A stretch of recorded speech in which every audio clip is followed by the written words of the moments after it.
शंकर भगवान की जय, गौरी मैया की जय, चारों धाम की जय, धरती माता की जय। तो देखी कैसे कहतारी एगो पार्वती जी अपना भोला खातिर कैसे जल लेके अपना महादेव के चढ़ावतारी। तो देखी कैसे कि साता नदिया से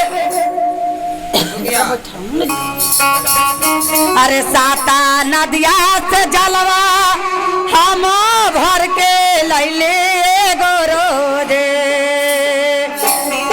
अरे साता नदिया से जलवा हम भर के लैले गोरोजे।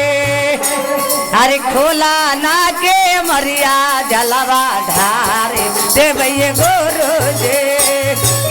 ना के मरिया जलवा ढार देवैये गोरोजे।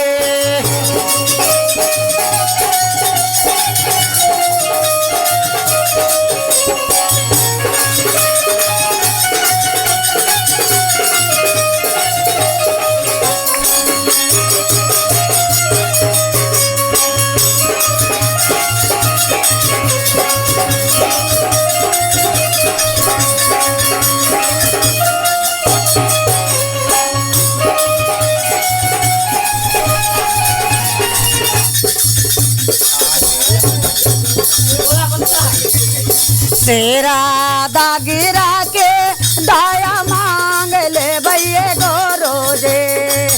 राधा गिरा के दाया मांग ले भैये गोरोजे। खोला ना के मरिया मांग ले भैये गोरोजे। खोला ना के मरिया जलवा ढार दे भैये गोरोजे। साता नदिया से जलवा हम भर के लैले गोरोजे। आता नदिया से जलवा हम भर के लैले गोरोजे। खोला ना के मरिया जलवा ढार दे भैये जे। खोला ना के मरिया जलवा ढार दे भैये।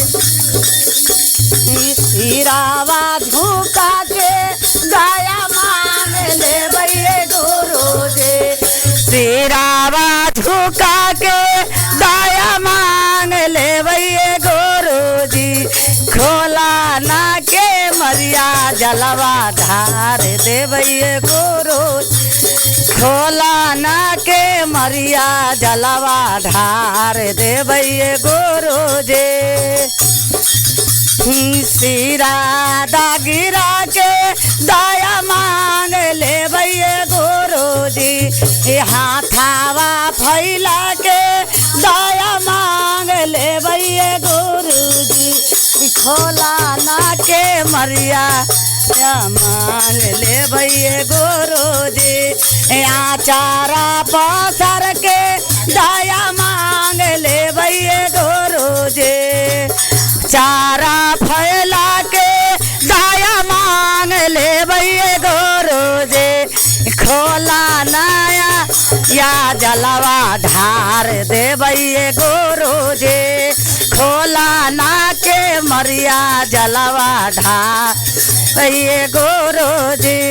खोला ना के मरिया जलवा ढार गोरोजे। हम साता नदिया से जलवा हम भर के लैलिए गोरोजे। हम भर के लैलिए गोरोज। अरे खोला ना के मरिया जलवा ढार ये गोरोजे। अरे दानाया चरवा दया घर जाइबे रोजे। दानाया चरवा दया घर जाइबे गोरोजे। दानाया चरवा दया घर आइबे गोरोजे। बोल दी शंकर।